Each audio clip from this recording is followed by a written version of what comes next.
বাংলাদেশ জাতীয়তাবাদী যুবদলের ৪৭তম প্রতিষ্ঠা বার্ষিকী উপলক্ষে দেশব্যাপী সমাবেশ ও আনন্দ মিছিল হয়েছে। প্রতিষ্ঠা বার্ষিকী উপলক্ষে সকালে বরিশালে সমাবেশ ও আনন্দ মিছিল করেছে জেলা ও মহানগর যুবদল। দিনাজপুরে বর্ণাঢ্য শোভাযাত্রার আয়োজন করেছে জেলা যুবদল। শোভাযাত্রায় নেতৃত্ব দেন কেন্দ্রীয় বিএনপির স্থায়ী কমিটির সদস্য ডাক্তার জাহিদ হোসেন। পাবনার ঈশ্বরদীতে উপজেলা ও পৌর বিএনপির দলীয় কার্যালয়ে পতাকা উত্তোলন ও দলীয় সঙ্গীত পরিবেশনের মধ্য দিয়ে দিনটি উদযাপন করা হয়। বগুড়ায় শহীদ জিয়াউর রহমানের প্রতিকৃতিতে শ্রদ্ধা জানিয়েছে নেতাকর্মীরা। এদিকে যুবদলের প্রতিষ্ঠা বার্ষিকী উপলক্ষে গাজীপুর মহানগর যুবদলের উদ্যোগে এক বর্ণাঢ্য আনন্দ র্যালি অনুষ্ঠিত হয়। র্যালিটি মহানগর যুবদলের সিনিয়র যুগ্ম আহ্বায়ক SM ইমরান রেজার নেতৃত্বে রাজবাড়ী মাঠ থেকে শুরু হয়ে শিববাড়ি মোড় অতিক্রম করে কৃষি গবেষণা ইনস্টিটিউটের সামনে এসে শেষ হয়।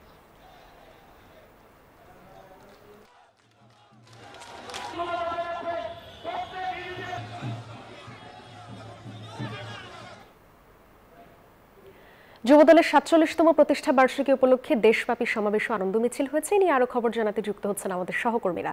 শুরুতেই আমরা চলে যেতে চাই রাজশাহীতে। সেখানে আছেন মতিউর মর্তুজা। যুবদলের প্রতিষ্ঠা বার্ষিকী উপলক্ষে কি আয়োজন চলছে রাজশাহীতে, কি বলছেন নেতাকর্মীরা, জানাবেন।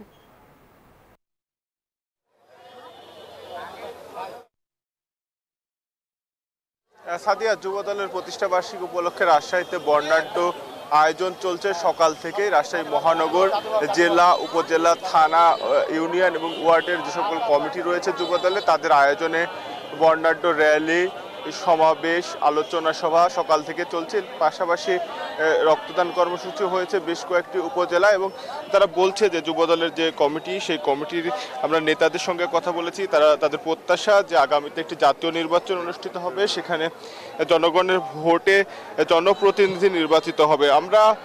আমাদের সাথে আছেন রাজশাহী মহানগর যুবদলের আহ্বায়ক রবিউল ইসলাম রবি। আমরা একটু তার সঙ্গে কথা বলতে চাই যে যুবদলের প্রতিষ্ঠা বার্ষিকী উপলক্ষে কি কি কর্মসূচি হাতে নেওয়া হয়েছে। আমাদের প্রথম প্রহরে জাতীয় পতাকা এবং দলীয় পতাকা উত্তোলনের মধ্য দিয়ে আমাদের প্রতিষ্ঠা বার্ষিকীর উদযাপন শুরু হয়েছে। সে সাথে বেলুন, ফেস্টুন এগুলো আমাদের সাথে ছিল, উড়েছি।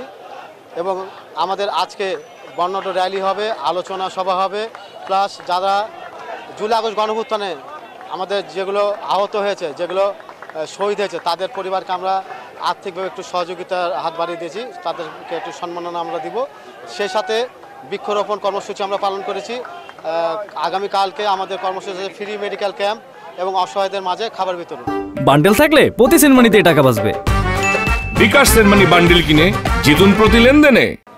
ধন্যবাদ আপনাকে। যেমনটি বলছিলেন, রাজশাহীতে এই মুহূর্তে যুবদল রাজশাহী মহানগরের বর্ণাঢ্য র্যালি অনুষ্ঠিত হবে কিছুক্ষণ পরে, এবং এরপরে আলোচনা সভা রয়েছে। এই ছিল রাজশাহী থেকে সর্বশেষ। খুলনা থেকে আরো খবর জানাচ্ছেন সহকর্মী মাকসুদ। আমরা যাচ্ছি মাকসুদের কাছে।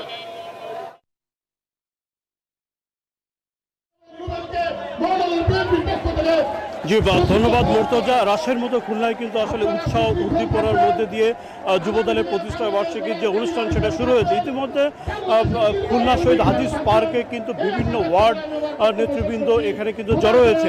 এখানে জাতীয় পতাকা উত্তোলন করা হয়েছে, এখানে জাতীয় সঙ্গীত পরিবেশন করা হয়েছে, দলীয় পতাকা উত্তোলন করা হয়েছে, ব্যানার, ফেস্টুন নিয়ে অসংখ্য নেতাকর্মী এখানে জড়ো হয়েছে।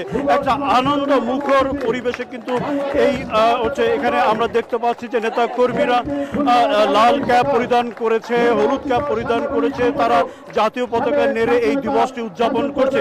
একটা কথা জানিয়ে রাখতে চাই যে ন্যায় বিচার, অর্থনৈতিক মুক্তি লাভের লক্ষ্যে উৎপাদনমুখী রাজনীতির মাধ্যমে যুবশক্তিকে কর্মসংস্থানে কাজে লাগাবার উদ্দেশ্যে কিন্তু এই দিনে এই যুব দল প্রতিষ্ঠা করা হয়েছিল। মঞ্চে কিন্তু বিএনপি সিনিয়র নেতৃবৃন্দ উপস্থিত আছেন, যুবদলের নেতৃবৃন্দ উপস্থিত হয়েছেন, এবং চারপাশে নেতা কর্মীরা কিন্তু আসলে উৎসাহ উদ্দীপনের মধ্যে দিয়েই শুরু হয়েছে। এবং একটু পরে এই সমাবেশ থেকে বক্তৃতা পর্ব চলছে, এবং এই বক্তৃতা পর্ব পরেই কিন্তু আসলে এখানে মিছিল শুরু হবে। যে উৎসাহ উদ্দীপনার মধ্যে দিয়ে নেতাকর্মীরা এখানে এসেছেন, তারা কিন্তু আসলে মেসেজ দিচ্ছেন যে এখান থেকে আসলে এই যুবদলের যে রাজনীতি, সেটার জন্য আগামীতে আরও জনগণের মধ্যে আগ্রহ তৈরি করে কল্যাণমুখী হয়। এই ছিল খুলনার যুবদলের প্রোগ্রাম থেকে সর্বশেষ।